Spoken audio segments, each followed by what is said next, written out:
Hello Felix, nice to meet you. Felix, could you please tell us who you are? I'm a physics teacher with a PhD in environmental sciences. I work at the University of the Azores, and my scientific interests are the nature management and also climate change. Please name indicators of climate change.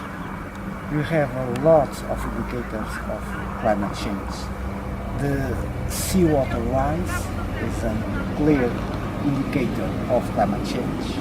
The extreme weather all around the world, the heavy rains, floods, heat waves, these are clearly indicators of climate change.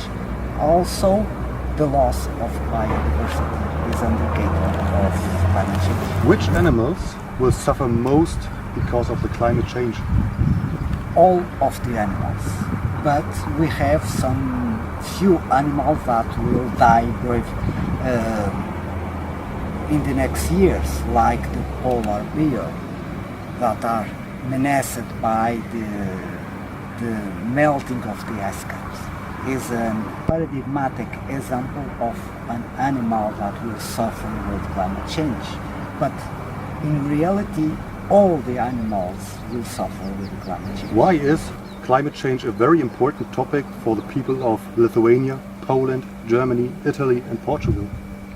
Because we face many menaces to the humankind, and also in Europe.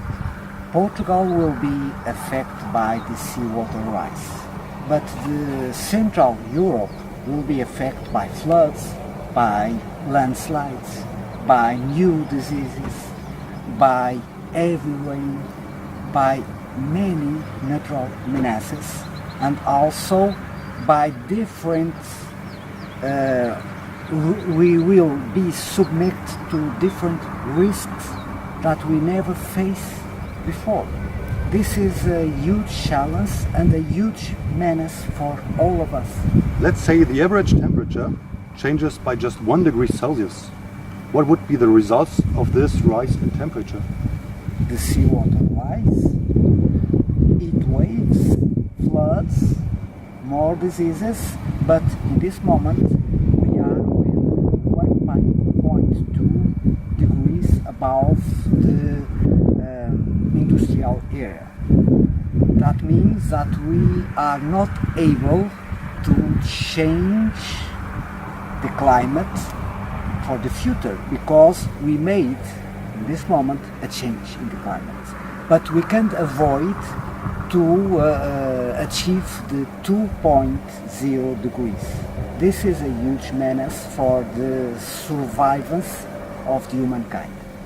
What should teenagers of Europe do to prevent the temperature rise? They need to look for their choice. They need to take actions with information and change their lifestyles, using what we really need and not what we can buy. Is a substantial changing in our way to think and to live in our modern days. Do you think it makes sense to have an Erasmus Plus project dealing with climate change? Yes, makes sense. Because the mitigation of the climate change will be made by all the people, not only by a country or by a person. We need to talk, because if we talk, we are able to achieve a global goal that is the sustainable development. And this sustainable development needs to talk with all the people, integrate all the people. And the way to do that is discussing that subject from early age until the adult time. Thank you very much for this nice interview. You're welcome. Thank you very much.